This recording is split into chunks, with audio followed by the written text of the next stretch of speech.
Dengan kita membaca banyak kitab, kita kan manusia ya, pasti akan menemukan fakta-fakta baru di kitab itu. Iya betul. Kelemahan manusia adalah terpengaruh. Biasanya ketika nyambung dengan logika kita sendiri, pasti ada pengaruh untuk bener nih gitu. Dengan banyak membaca itu, ada nggak pernah tertarik pindah agama? Enggak bang. Kenapa bisa? Enggak, karena maksudnya begini, kan kita mau baca kitab ini kan bukan untuk mau pindah agama. Ya, ingat ya, kalau kita mau belajar itu tidak selamanya belajar itu harus pingin lulus. Ada belajar cuma untuk mencari wawasan. Jadi wawasan itulah yang bisa kita share ke banyak orang. Itulah kenapa gue bilang, waktu gue baca buku tentang Nabi Muhammad, gue share ke teman-teman gue di agama Mongol. Bukan berarti gue pindah, tapi gue pingin share bahwa ternyata beliau itu karakter aslinya tuh seperti ini. Jadi yang kita dengar di luar sana karakter Nabi dan begini, ya itu mungkin karena dia tidak belajar, dia tidak baca aslinya, cuma mendengar dari mulut ke mulut.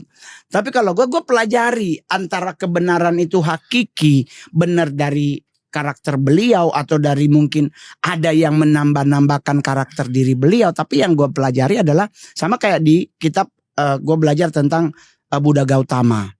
Gue belajar, gue juga nemu banyak di situ bahwa ternyata pengendalian emosi itu, pengendalian diri itu penting. Nah, gue pelajari banyak hal dalam hidup. Itulah kenapa gue sampai hari ini, bro, gue diterima dimanapun karena gue tidak pernah merasa gue lebih benar dari orang lain atau gue tidak pernah merasa bahwa gue harus lebih sempurna dari orang lain. Jadi, ayolah sama-sama kita belajar untuk mungkin kalau bahasa sekarang itu bilang bertoleransi. Agamamu agamamu, agamaku agamaku.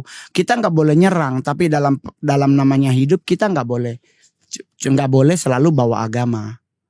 Tapi dalam keyakinan diri kita perlu bawa agama. Dalam keyakinan diri kita perlu bawa agama. Tapi dalam hidup kita jangan bawa agama.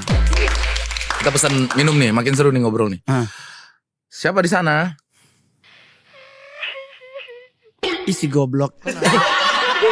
Kok nangis? Kok nangis? Kamu kenapa? Oh, ini syuting Sarah Wijayanto ini. Dia ketawa nih. Dia dari nangis ketawa. Kamu tuh nangis atau ketawa sih?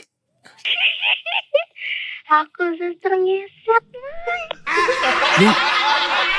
Sorry. Genderuwo. Sorry. Dari rumah sakit mana, Mbak? Dari rumah sakit mana? Masa suster ngesot nyebrang? Suster ngesot bisa pegang hati. Nama suster ngesot, kamu siapa namanya suster ngesot? Aku Sakura, Bang. Sakura.